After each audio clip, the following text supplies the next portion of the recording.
انسانی المیہ سے بچنے کے لیے آمرانہ فیصلے ضروری ہوتے ہیں۔ کالم نگار Syed Sardar Ahmad Pirzada, the first blind journalist of Pakistan, APNS best Urdu column award holder, روزنامہ نئی بات، مرخہ 25 مارچ 2020۔ کرونا بیماری نے جہاں انسانی لائف اسٹائل کو ہلا کر رکھ دیا ہے، وہیں کچھ انسانی فلسفے کے دعووں کا پول بھی کھل گیا ہے۔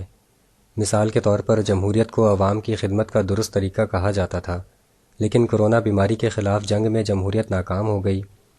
وہ ایسے کہ کرونا کی روک تھام اور پھیلاؤ کو محدود کرنے کے لیے جمہوری طریقہ کار کی بجائے آمرانہ اصولوں کو بروئے کار لایا جا رہا ہے۔ آئیے اس حیران کن نئے نکتے کی تشریح کو سمجھنے کے لیے درج ذیل تجزیاتی بحث کرتے ہیں۔ کرونا کی بیماری کا بظاہر آغاز دسمبر 2019 میں چین سے ہوا۔ دیکھتے ہی دیکھتے اس بیماری کی ہلاکت خیزی دنیا پر عیاں ہو گئی۔ اس وقت کئی اہم مبصروں کا خیال تھا کہ یہ وبا چین کو لے ڈوبے گی، لیکن صرف 3 ماہ کے اندر یعنی مارچ 2020 تک چین نے نہ صرف اس موذی مرض پر قابو پا لیا بلکہ نئے مریضوں کی تعداد بھی صفر کر دی۔ چین ایک غیر جمہوری ملک ہے۔ اس کے حکومتی فیصلوں پر عوام کو لازمی عمل کرنا ہوتا ہے۔ وہاں عوام کی اجتماعی رائے سے زیادہ تحقیق اور سنجیدگی سے کیے گئے فیصلوں کو قانونی شکل دی جاتی ہے۔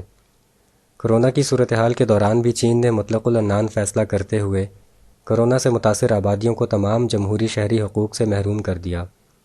لوگوں کا آزادانہ گھومنا پھرنا، ملنا جلنا یا شاپنگ وغیرہ کرنا قانوناً منع ہو گیا، یہاں تک کہ متاثرہ آبادی کے لوگوں کو اجتماعی قید کی صورتحال میں رہنا پڑا۔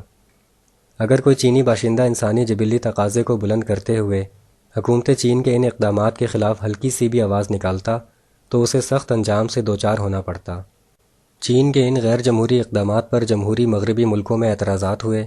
ان کا کہنا تھا کہ چین کورونا بیماری کے دوران بھی اپنی عوام کے ساتھ غیر انسانی سلوک کر رہا ہے۔ اس حوالے سے پروپیگنڈے کی کئی فیک ویڈیوز بھی وائرل ہوئیں، جن میں کورونا مریض کو چینی فائرنگ اسکواڈ گولیوں سے اڑاتا دکھایا گیا یا چین میں کورونا کے مریضوں کو جلا دیا گیا وغیرہ وغیرہ۔ چین کے امیج کے خلاف ایسے ہی پیغامات اور فیک ویڈیوز کا مقصد اس مشکل گھڑی میں چین کو اقوام عالم کے سامنے بدنام کرنا تھا۔ یہاں تک کہ امریکی صدر ٹرمپ نے بھی اس خوفناک مرض کو چائنیز وائرس کہہ کر چین کا تمسخر اڑایا۔ دوسری طرف اس سارے معاملے کے دوران چینی حکام چپ چاپ اپنے کام میں لگے رہے اور اپنے اسٹائل میں اس نئی بیماری کا مقابلہ کرتے رہے۔ ان کا کہنا تھا کہ ہماری اولین ترجیح اپنی عوام کو محفوظ کرنا ہے۔ صرف 3 مہینے بعد پوری دنیا ششدر رہ گئی اور دانتوں میں انگلیاں دبا کر چین کی طرف دیکھنے لگی، کیونکہ آخرکار چین نے اپنی اولین ترجیح حاصل کر لی اور اپنے عوام کو کورونا سے بہت حد تک محفوظ کر لیا، خواہ اس کے لیے انہوں نے آمرانہ طریقہ ہی کیوں نہ استعمال کیا۔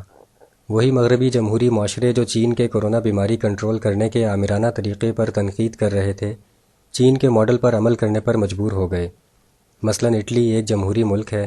ان کی حکومت نے عوام کو جمہوری انداز سے حکم دیا، لیکن عوام نے اپنی آزادی کو اپنا حق سمجھا، جس کے نتیجے میں کورونا بیماری نے اٹلی کے اندر لاشوں کے ڈھیر لگا دیے۔ یہاں تک کہ اٹلی کے وزیر اعظم کو اپنی تقریر کے دوران روتے ہوئے سب دنیا نے دیکھا۔ گویا جمہوری ملک کورونا سے جمہوری انداز میں لڑنے کی پاداش میں کورونا سے شکار ہونے والے دنیا کے ٹاپ ممالک بن گئے، جبکہ چین کورونا کے خلاف آمرانہ طریقے سے لڑنے کی بنیاد پر اپنے شہریوں کو کورونا بیماری سے محفوظ کر گیا۔ اس کے بعد اٹلی سمیت مغربی ممالک نے بھی آمرانہ اصول اختیار کرتے ہوئے شہری آزادی کو لاک ڈاؤن کرنے کا فیصلہ کیا۔ امریکہ، برطانیہ، فرانس، کینیڈا، ایران اور دیگر یورپی ممالک میں بھی لوگوں کو ڈائریکٹ فزیکل کانٹیکٹ سے روکا جانے لگا، سوشل ڈسٹینسنگ کا کہا گیا، شاپنگ سینٹرز اور بڑے بڑے مال سنسان ہو گئے۔ مختصر یہ کہ کرونا وائرس کی روک تھام کے لیے چین کا شہری آزادی کو محدود کر کے لاک ڈاؤن کرنے کا آمرانہ اصول دنیا میں ایک رول ماڈل کی حیثیت اختیار کر گیا، جس میں شہری آزادی کے بنیادی حقوق سے زیادہ عوام کو محفوظ بنانے کے لیے مطلق العنان فیصلوں کو لازمی قرار دیا گیا۔ امریکی وائٹ ہاؤس کو بھی لیجئے، صحافیوں سے ملاقات ہو یا دوسرے اہم اجلاس، اب امریکی صدر پرانے جمہوری انداز سے میل ملاقات کی بجائے محدود اور کسی قدر آمرانہ اسٹائل پر مخصوص پابندیوں کے تحت ملاقاتیں یا اجلاس کر رہے ہیں۔ اس کے علاوہ امریکہ، کینیڈا سمیت مغربی جمہوری ممالک میں عام لوگوں میں خوف و ہراس، افراتفری اور شاپنگ سینٹرز میں مار کٹائی کے جو مناظر دیکھنے میں آئے، وہ چین جیسے غیر جمہوری معاشرے میں نظر نہیں آئے۔ چین کے علاوہ دوسرے غیر جمہوری معاشروں کی بات کریں، جن میں عرب ممالک اور روس وغیرہ شامل ہیں، تو وہ بھی کورونا کی ہولناکی سے کسی قدر کم متاثر ہوئے ہیں۔ اس کا یہ مطلب نہیں کہ غیر جمہوری ممالک میں میڈیا کنٹرول کی وجہ سے خبر باہر نہیں آتی، کیونکہ آج کے دور میں کسی بڑی خبر کا پوشیدہ رہنا ناممکن ہے۔ پاکستان میں بھی کرونا بیماری سے نمٹنے کے لیے آخر کار غیر جمہوری اور آمرانہ طریقوں کو ہی اپنایا گیا۔ مثلا لاک ڈاؤن شہری آزادی کو روک دیتا ہے۔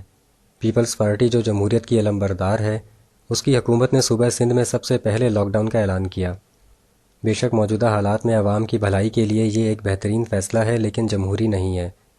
اسی طرح شاپنگ سینٹرز، شاپنگ مال اور تعلیمی اداروں وغیرہ کو بند کر دینا غیر جمہوری اقدام ہے، لیکن کرونا بیماری کی روک تھام کے لیے اچھے فیصلے ہیں، خواہ یہ آمرانہ اقدام ہی کیوں نہ ہو۔ ملک کے دیگر حصوں میں بھی سندھ کی پیروی کی جا رہی ہے۔ پنجاب اور خیبر پختونخوا میں بھی پی ٹی آئی کی صوبائی حکومتوں نے لاک ڈاؤن کا اعلان کیا ہے۔ اگرچہ پیپلز پارٹی کی طرح پی ٹی آئی مکمل جمہوری جماعت نہیں ہے، لیکن جمہوریت کا دعویٰ کرنے والی یہ جماعت بھی بنیادی انسانی حقوق کو معطل کر کے آمرانہ اصولوں کو بروئے کار لاتے ہوئے کرونا کو شکست دینا چاہتی ہے۔ اس کے علاوہ پاکستان کی تمام سیاسی جماعتیں، جن میں پیپلز پارٹی، نون لیگ اور جماعت اسلامی وغیرہ شامل ہیں، کرونا سے لڑنے کے لیے سب لاک ڈاؤن یعنی شہری آزادی کو محدود کرنے کے حق میں ہیں۔ سماجی و سیاسی اجتماعات اور دیگر سوشل گیدرنگز، یہاں تک کہ شادی بیاہ کے فنکشنز پر بھی حکومت کی طرف سے پابندی لگا دی گئی ہے۔ ایکسپو سینٹرز، یونیورسٹیز کے ہاسٹلز اور بڑے ہوٹلوں وغیرہ کو قرنطینہ ہسپتال میں تبدیل کرنے کا ارادہ ہے۔ سڑکوں پر ٹرانسپورٹ محدود کر دی گئی ہے، کچھ ایئرپورٹس بند ہو گئے ہیں، انٹرنیشنل فضائی آپریشن روک دیا گیا ہے، ٹرینیں منسوخ کی جا رہی ہیں۔ اس سے بھی بڑھ کر یہ کہ دفعہ 144 کا نفاذ کر دیا گیا ہے۔ مزید یہ کہ جمہوریت میں سول اداروں کی مدد کے لیے فوج کو بلانا کچھ اچھا نہیں سمجھا جاتا، لیکن ملک میں کرونا کے پھیلاؤ کو روکنے کے لیے سول حکومت نے فوج سے مدد مانگ لی ہے۔